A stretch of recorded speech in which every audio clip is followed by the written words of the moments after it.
कालच्या ब्लॉगमध्ये आपण पहिला सिंहगडावरचा निम्मा प्रवास आणि आजच्या ब्लॉगमध्ये तिथून पुढचा प्रवास पाहणार आहे.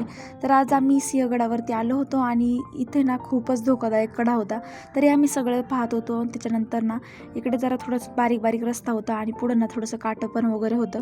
आमची दीदी तर एवढी खुश झाली होती ना, त्या खुशीमध्ये तर नाचतच होती. आणि इथून पुढं तर ना डायरेक्ट असं कुसाळं वगैरे भरत होती, काटे वगैरे एवढी छोटी छोटी पाऊलवाट होती ना.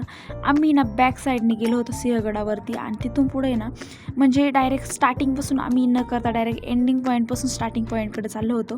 त्याच्यामुळे मी तर हाताची गाडीच घालून घेतली होती, कारण की खूपच कुसळं वगैरे भरत होती, ते काटे वगैरे पण होते त्याच्यामध्ये. पण असे काही झाडं होती, त्या झाडांना हात जरी लावला ना तर एवढी खाज सुटायची ना. त्याच्यामध्ये हे एक छोटंसं असं बोंड दिसते, पण हे तर खूपच खाज जात होती. इकडं तर तुम्ही पाहिलं ना एवढं मस्त वाटत होतं ना, कपार एकच नंबर. नंतर आम्ही ना इकडं कल्याण दरवाजापाशी आलो होतो. खाली कल्याण गाव आहे. खूप तहान लागली होती आम्हाला, त्याच्यामुळे ह्या टाकीमध्ये पाणी होतं, तर मग म्हणलं टाकीतलं पाणी काढूया. खूप इथं माणसं लाईनीला लागली होती, कारण की सगळ्यांनाच तहान लागली होती. ज्यांच्याकडे बॉटल आहे त्यांनी बॉटल भरून घेतली, ज्यांच्याकडे बॉटल नाही ते आपल्या असं हातानेच पित होते. ही पाणी पाहूनच मला जास्त भीती वाटत होती. पाणी काढायचं काय एवढी भीती वाटत नव्हती, पण पाणी पाहून मला खूप भीती वाटत होती. मी पाणी काढलं, त्याच्यानंतर मग दी आपली पाणी देत होती मला बादलीने, मग मी पित होते, कारण खूप माणसं लाईनीला लागली होती.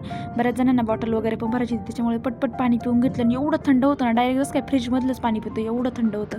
मी तर सजेस्ट करेन, तुम्ही सिंहगडावरती आले ना सगळ्यांनी ना हे टाकीतलं पाणी पिलंच पाहिजे. एकदम गार, एवढं मस्त ना, एकच नंबर. नंतर मग आम्ही इथं हत्ती टाकीपाशी आलो होतो आणि इथं शेजारी एक भैरवनाथाचं मंदिर आहे.